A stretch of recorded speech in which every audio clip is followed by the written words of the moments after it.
පාරිභෝගික භාණ්ඩ මිල නියාමනය පිළිබඳ රජයේ බලයලත් ආයතනය වන පාරිභෝගික කටයුතු පිළිබඳ සභාව සමග ඇති කරගත් එකඟතාවයකට අනුව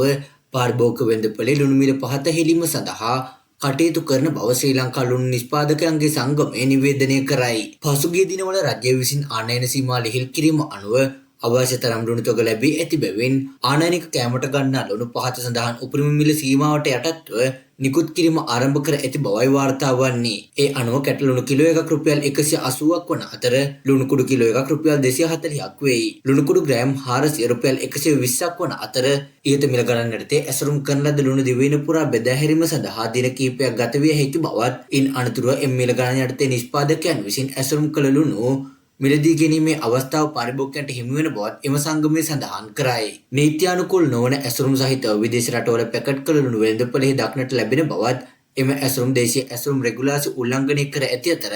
ඒවා මිලදී ගැනීමේදී හා විකිණීමේදී ඒවායේ නෛතිකභාවය පිළිබඳව